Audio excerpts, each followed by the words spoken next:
So a dad took his young little daughter to Sonic, and they are in front of the menu, and his dad, this dad said to this little girl, anything you want. You name it, you can have it. If it's on the menu, you got it. This is our special date. And so the kid studied the menu for a while and simply said, after taking a look, I'll just have some fries. Okay, all right, what else? Hamburger, drink, maybe some ice cream, whatever you want. Our special date, right? So what else? Nope, Dad, just fries. Okay, large fry then. No, Dad, I just need a small fry. That's it. That's all I want. Okay, so the dad ordered what he wanted, added to the order the small fries for his daughter. The food came, and they were eating, and the man saw those, you know how this goes. Saw those salty potato goodies that his daughter had, and he hadn't ordered fries like his daughter, and so he did a very normal parent thing, He thought, I need one of those. And so he just reached over to take one of the fries, and to his dismay, as he reached in, his hand was stopped short of the fries by his daughter's arms. She was using them to surround the bag so that he could not get a fry. And she locked eyes with her dad and said, Dad, these are my fries. Any parents had that kind of thing happen? Anybody? Yes. As a parent inside, you just kind of laugh, right? Because you know perfectly well what the kid doesn't know, that you know where the real gift is. You know who the real giver is. And this kid, just moments before, was in front of a menu with every option available to her. She was offered anything she wanted, anything on the menu, any quantity. You want fries? Great, get fries. How about large fries? How about 2 orders of fries? I'll order a whole case of fries so you can share them with friends, whatever you want. Her father could have buried her in fries if he had wanted that, but she said, just a small fry, that'll do. And moments later, when the giver of those fries asked for just one, the reply was, Dad, these are my fries. And that story has always stuck with me because it's a pretty good picture of how I am with God. And maybe how you are with God too. Because we've all been in the seat across from the one who owns everything and chooses to give some of it to us. God is the greatest giver that there is. He's the generous God. Everything that you have, that I have, comes from His hands, and God could bury us in the treasures available to Him if He wanted to. Now today, as I say that, you might not buy that. Like, there are some of us sitting here thinking, I have what I have in my life because I earned it myself. And yes, absolutely, you've worked hard. But I want you to think, why do you have all that you have in this life? Are there not people around you that have provided your job or your occupation or your training for whatever you do? Were there not parents or guardians in your life that steered you where you are today? And who had a choice here of where they got to be born? Like, you didn't get to decide to be born in the richest country on the planet, but you were. You have the opportunity that most people only dream of, and the real reason that you have what you have is because God directed it. This is from Deuteronomy. It says, beware lest you say in your heart, my power, and the might of my hand has gotten me this wealth. Be careful about that. You shall remember the Lord your God, for it is He who gives you power to get wealth. God has given you everything you have. He's given you all the fries, and there are times when He reaches over into the fry box of what He has given you in this life, and He just asks for a part. Hey, I see you have 10 fries there. Would it be okay if I just have one? And how often and how fast, when I understand that the giver of everything that I have just even wants a couple fries, how often do I surround my treasure with my arms and defiantly say, Dad, These are my fries. Our God is a generous God, and he gives it all, but what we do is we claim it all. And so why do we do this? And that's a little bit of what Paul dives into in 2 Corinthians 8 and 1-9, just these texts, these lines that we're going to cover today. What compels this kind of claiming of the gifts of God on our part? Here's the sermon in a sentence today. It is just this: our treasure flows where our heart goes. Our treasure flows where our heart goes. In this text, Paul is writing to the Corinthians about a special offering that is to be taken up for all of the Christians that live in Jerusalem. And as he writes, he's been other places and he's taken up some offering already, and he points to some of the churches in Macedonia as examples of how to give in the right way. Somehow, they didn't have their hands around the fries saying, my fries, my fries. Instead, they had open hands and gave freely, and Paul points to them, the believers in Macedonia, and says to the church in Corinth, give like that. And the question is, how did they get there? How could they be so generous? I want to point out a few things. First, that generosity that they displayed wasn't because of a command. Paul makes it really clear that there's no command that he has given them to give.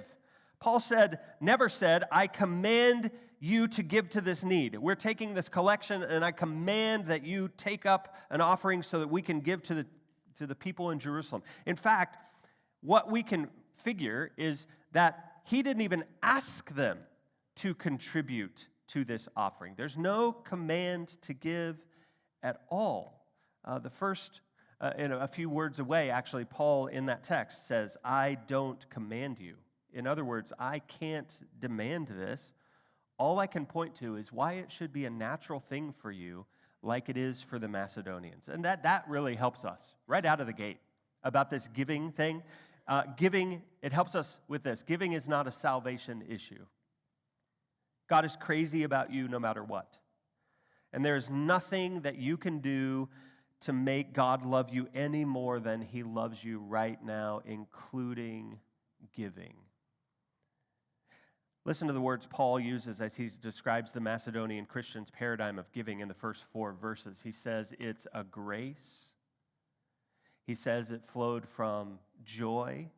He said it was for them a favor that they begged for, and that it was a relief, or another version says it was a service to the Christians in Jerusalem that they were glad to be a part of. They were never given a heavy-handed burden to give by way of a command. There was no need for one. And so when it comes to giving, there's no need for a command in your life either. No one has to tell you to spend money on the things that you love, do they? No. You love your kids, so that's where your money goes. You love your spouse, your home, your hobby.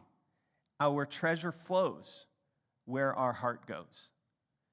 Second, generosity wasn't because of circumstances.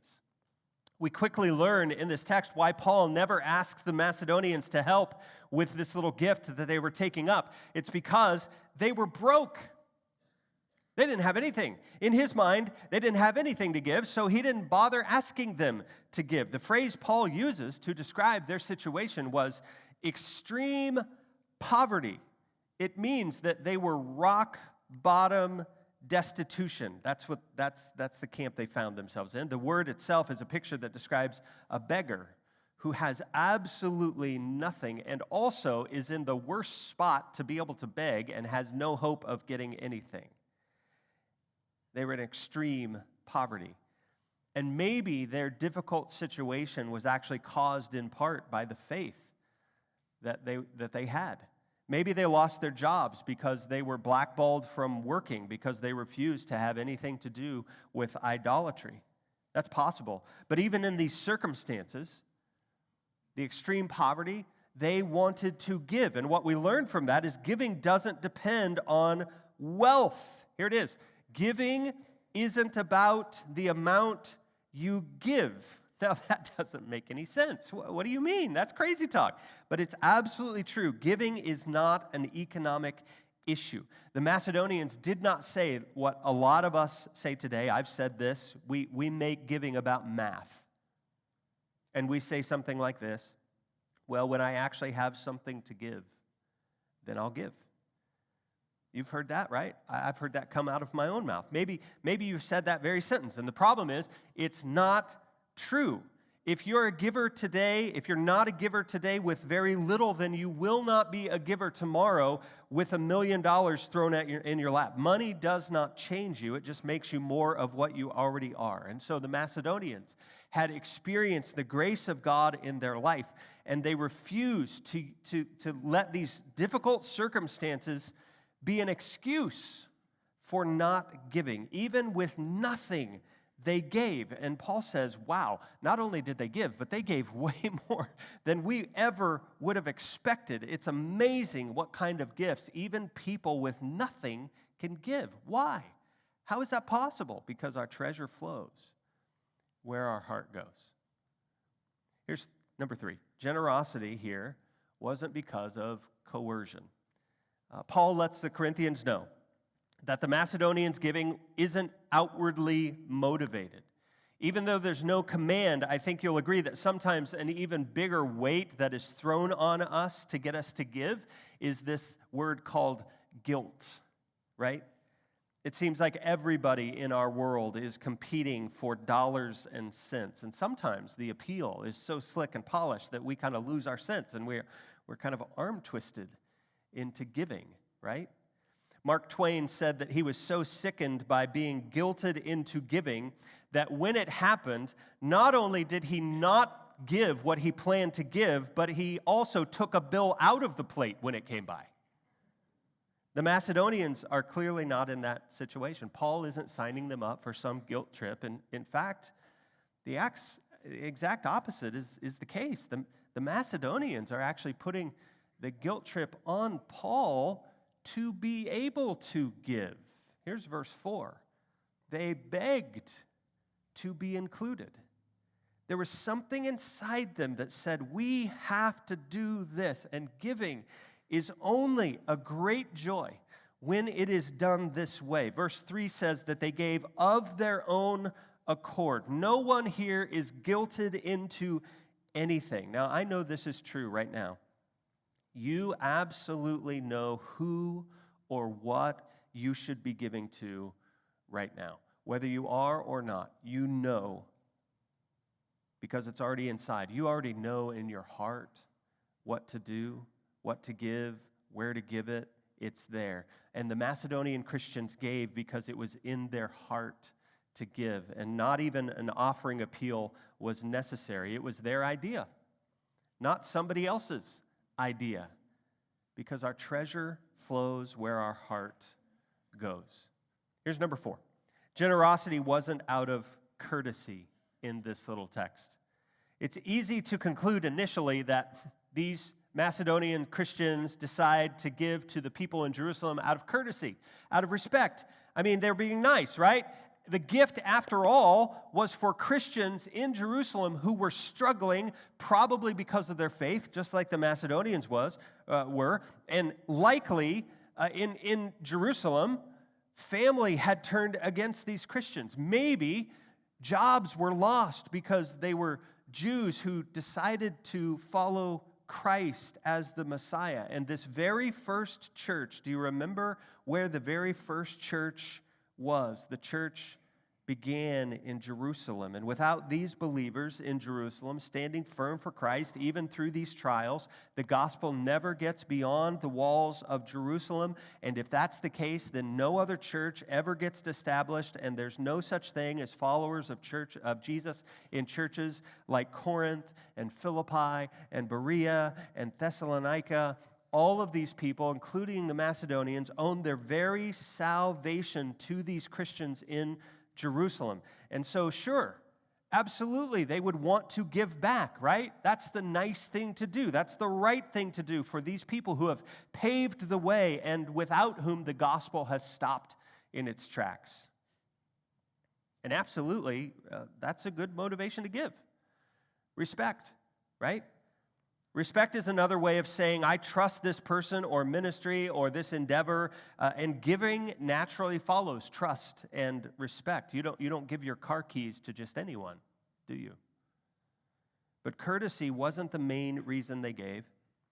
Generosity here wasn't because of courtesy. It wasn't because of coercion. It wasn't because of circumstances. It's not a command. It's none of these. And can I point something out here? That all of those reasons that are on the screen right now are reasons why you and I will give a gift to someone this Christmas. All of those.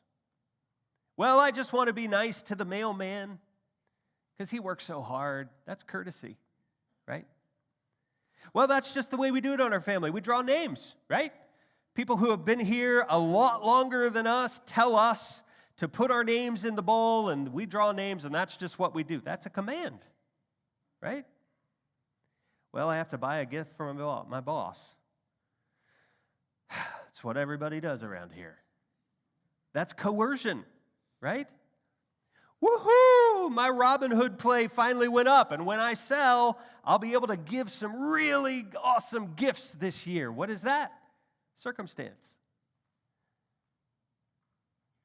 All of those are reasons that you and I will give this Christmas, but none of those had the major influence on this gift that is given for Christians in Jerusalem. And so what was it that made the Macedonians so generous? And Paul tells us here, look at verse 5. It says that they gave themselves first to the Lord, then to us. Just like Joel was saying earlier, there it is. That's why they gave. That's why you give when you do.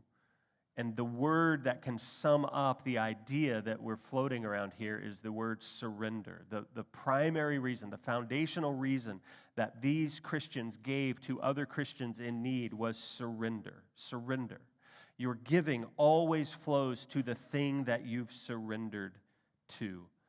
Our treasure flows where our heart goes. When we are totally surrendered to a person or an idea or a project, what happens? Our money follows it. We give because we've already given ourselves. And after we give our whole being to something, then the physical giving is only a means then to accomplish the goal that we've already given ourselves to in the first place. We could say it this way, that giving is a byproduct of believing. And so when I believe in God, when I believe in His Son, Jesus Christ, in His cross, when I believe that God, in His grace, saved me from out of my sin, then giving is what follows. There is a sense in which the only thing I can really give to God is myself, and this is the gift that needs to absolutely come first. I have to give my heart. People who give money but don't give their hearts to God have made a lesser gift. And as a matter of fact, we could rightly say that if you give money but you do it without giving your heart first, then you really haven't given at all.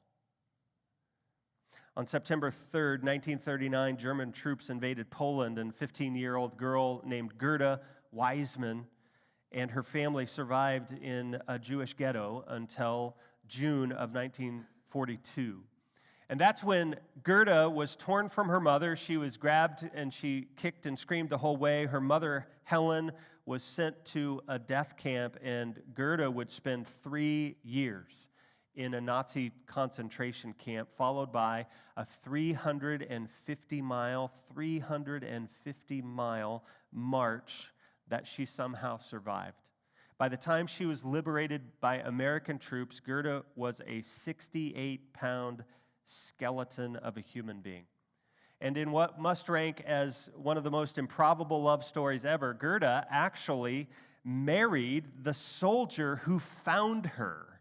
His name was Lieutenant Kurt Klein.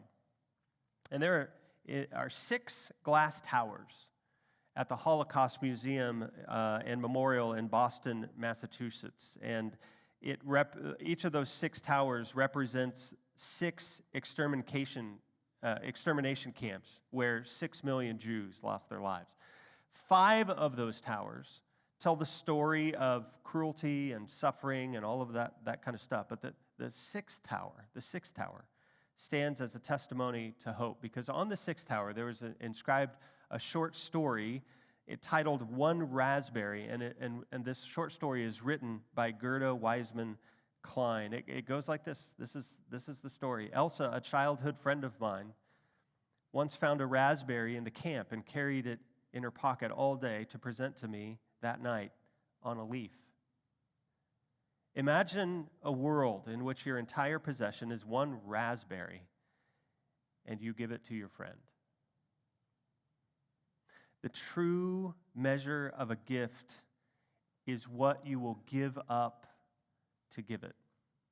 One raspberry isn't anything unless it's all you have. And then it's not next to nothing. Then it's everything. And the same is true of $2 billion or 2 pennies or even a box of fries. The true measure of a gift is what you gave up to give it. And you know a gift is genuine by the sacrifice it takes to give it. The last verse of our text is where Paul has been driving us all along. Paul points to the example of Christ himself. The depth of the love of Jesus that he has for us is seen by what he is willing to give. What does it say? Verse 9, it says this: "For you know the grace of our Lord Jesus, that though he was rich in heaven, yet for your sake he became poor. He came to the earth and became like us, so that by his poverty might become rich." And our roles get reversed because of what Jesus has done for us. Our treasure flows where our heart goes. Jesus gave up the ultimate treasures of heaven. He gave up his very life. Why? To give you the gift of life and salvation. God empties his pockets of his greatest treasure, which is his Son, and he does that for you. Now, what does that tell you about how much you are treasured by God? We are treasured enough and we are loved more than enough to understand that the only right response to an incredible gift like that is to just give back to the generous God who gave to us. And we give the only thing we can. We give ourselves. To him, it might be a raspberry, but it's everything we are. It's everything we have, even down to our fries. God, thank you for giving me the fries to begin with. And God, if you want some, well, they're yours anyway, so take whatever you want. Paul doesn't command anyone to give here. He can't. But what he does say in verse 9 is if you're having trouble with generosity because you're anxious about money, or maybe you're too worried about money, it's because you haven't fully understood yet the generosity of Jesus Christ, who on the cross, though he was rich, became poor. So through his poverty, you might become rich. And so Paul's not going to let any of us get away with saying something like this: I know Jesus died for me, but I don't think I'm going to give him anything. He instead, Paul turns that on its head, and he says this: if you're not generous, then you haven't really understood yet that Jesus died for you. Jesus is not really your Savior. Money is your security. If you really know that he died for you, then you will see the real treasure that he is. And you'll know that everything else, all of the stuff that you think is valuable, all of the stuff that you've been chasing after, it all becomes secondary.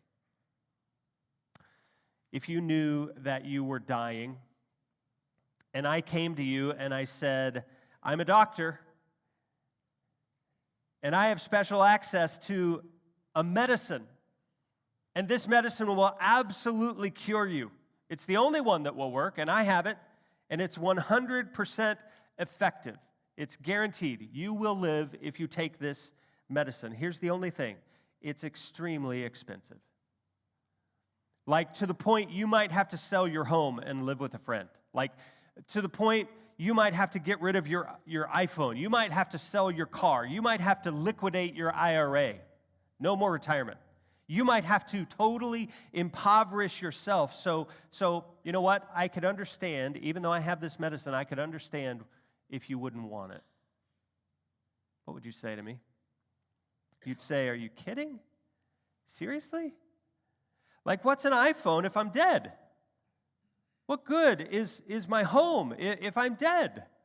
All of those things are important to me, but I'm dying, and I will die without this medicine. And so now all of those other things, they are non-essential.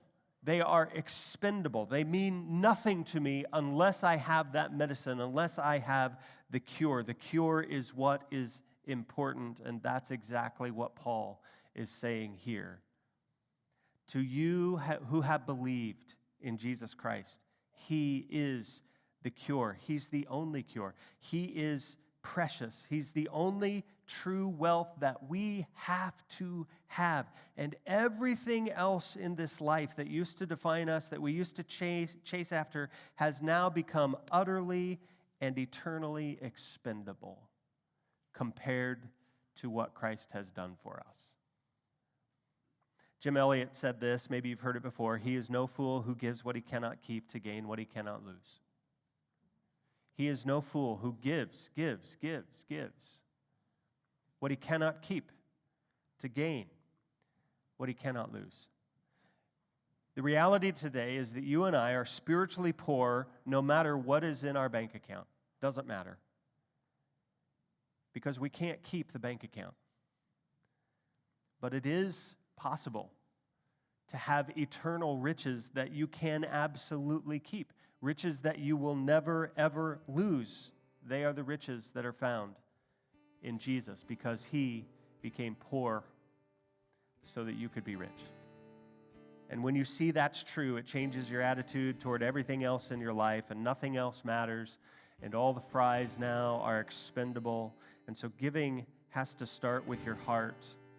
And today, will you surrender your treasure to God, who surrendered His very treasure for you? Will you take your hands off of the fries and give the giver what he asks? Our treasure flows where our heart goes. I gave everybody a Sonic little container, and the one thing today that I heard coming in was, you're going to fill these with tater tots going out, right? And the best I can do is the half price in the app. It's on the back, okay? That's the best I can do today, but I'll give you that. But here's what I want you to do. I heard a sermon like this about 30 years ago, actually. And the container was a little different. But the container has sat on my shelf for about 30 years. And whenever I see it, all I have to say is, God, they're your fries. God, they're your fries. And so the invitation today is just to join in a prayer. And I'm going to ask that you find a pen in front of you and write on your box, God, all the fries are yours. May I never forget that. I love you so much that I want to give you whatever you ask. And would you sign your name to that? And then would you put this in a place where you can see it? Maybe for the next 30 years, I don't know. Maybe you can't fit all of that on your fry box, that's fine. Maybe it's just, God, they're all your fries, and sign your name. But would you begin to pray this prayer? God, let me take my hands off of what you have already given me. And if you just want a part, I'm willing.